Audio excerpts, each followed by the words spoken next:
Imagine if tomorrow, the President of the United States announced he wanted to buy a country. Not invade it, not ally with it. Buy it. Like a billionaire purchasing another hotel. That country was Greenland. And somehow, this actually happened. Donald Trump openly tried to buy Greenland from Denmark in 2019. The internet exploded. Everyone laughed. Memes flooded social media. People thought it was peak Trump insanity. But then, geopolitical analysts started paying attention. Because underneath the ridiculous headlines was a terrifying realization. Trump might have been seeing something everyone else ignored. Because Greenland is not just ice. It's oil. It's military dominance. It's Arctic control. It's future shipping routes. It's missile defense. It's rare earth minerals. It's proximity to Russia.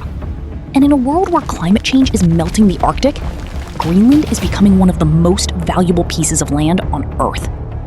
Which is exactly why America isn't the only country obsessed with it. Russia wants influence there. China wants influence there. Europe desperately wants to keep it.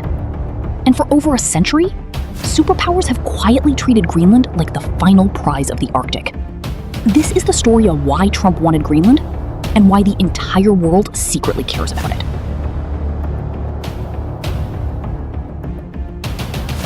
At first glance, Greenland looks useless. It's freezing cold, almost entirely covered in ice, and only around 57,000 people live there.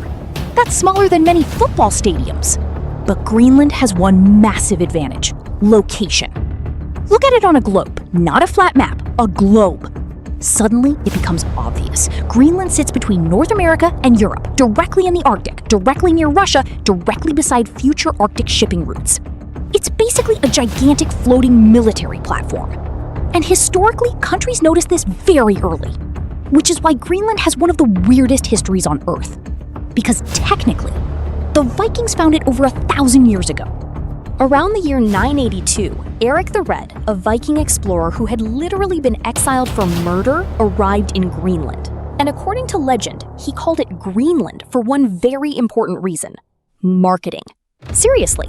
He reportedly believed more settlers would move there if the name sounded attractive, which is hilarious because Greenland is mostly ice. Meanwhile, Iceland is actually greener. But surprisingly, settlements survived there for centuries. Norse colonies existed in Greenland during the medieval period. They traded walrus ivory with Europe, built churches, created farming communities, and then they vanished completely. Nobody knows exactly why. Climate change, economic collapse, isolation, conflict, possibly all of them together. An entire civilization slowly disappeared into Arctic history. And for centuries after that, Greenland became less of a colony and more of a forgotten, frozen frontier. Until modern warfare changed everything.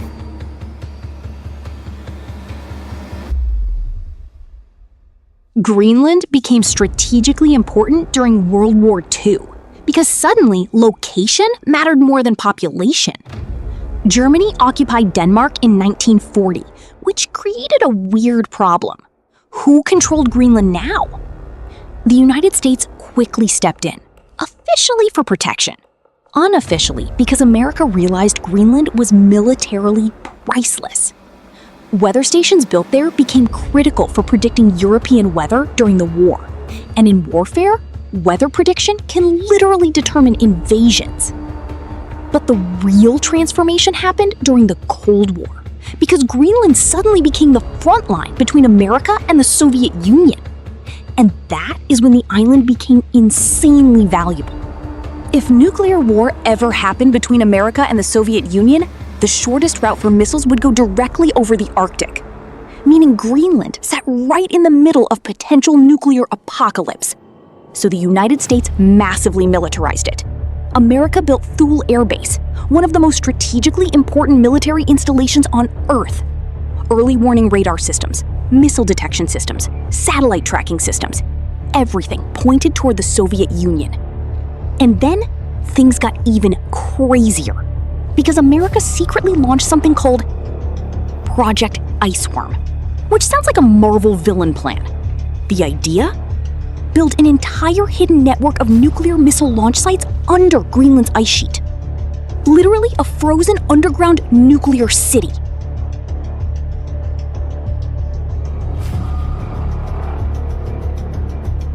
here's something most people don't know. Trump was not the first US president to want Greenland.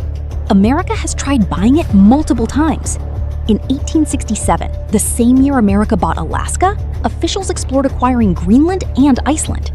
Then, after World War II, President Truman reportedly offered Denmark $100 million for Greenland. Denmark refused, but America still kept military access. Because even back then, strategists understood Greenland's value. So when Trump proposed buying Greenland in 2019, it sounded absurd to the public. But historically, America wanting Greenland was actually completely consistent. Trump just said it publicly.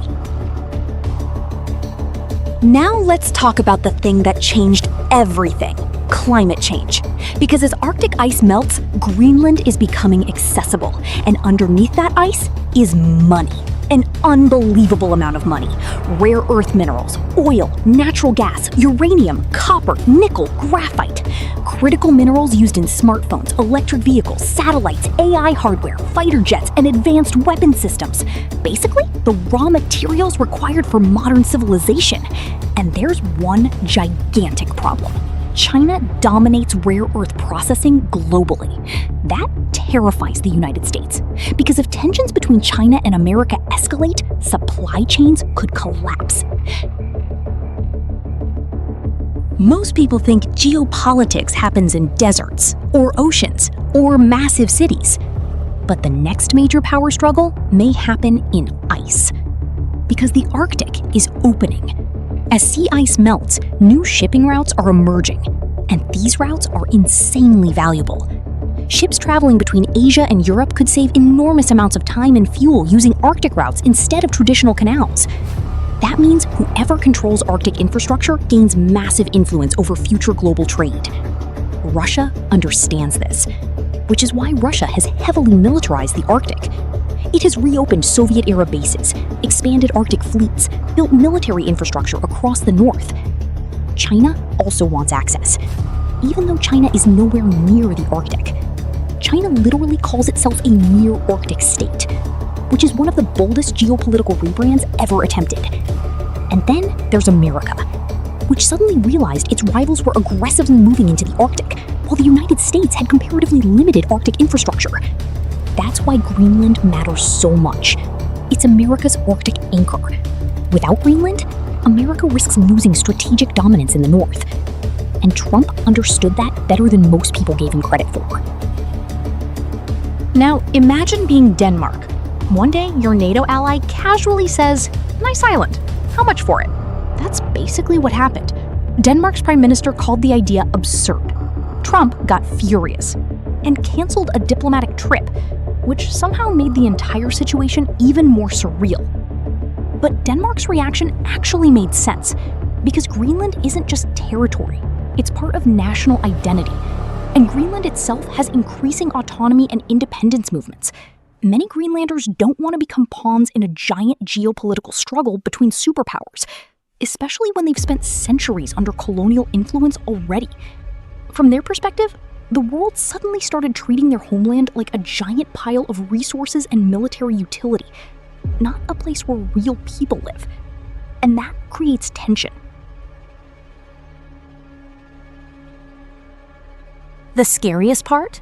Trump might have simply said out loud what every major power was already thinking privately. Because Greenland's importance is only increasing. As climate change accelerates, the Arctic becomes more accessible. As AI expands, demand for rare earth minerals increases. As tensions rise between America, China, and Russia, Arctic military positioning becomes more important. Greenland sits at the center of all of it, which means this island is transforming from remote frozen territory into one of the most strategically important places on Earth. And once nations realize territory is valuable, history shows they rarely stop competing for it peacefully. That's what makes Greenland terrifying. Not because of what it is today, but because of what it might become tomorrow. So, no, Trump wasn't completely joking.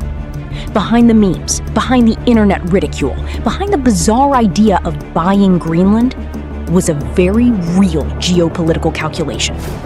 military dominance, rare earth minerals, China, Russia, Arctic trade routes, future wars.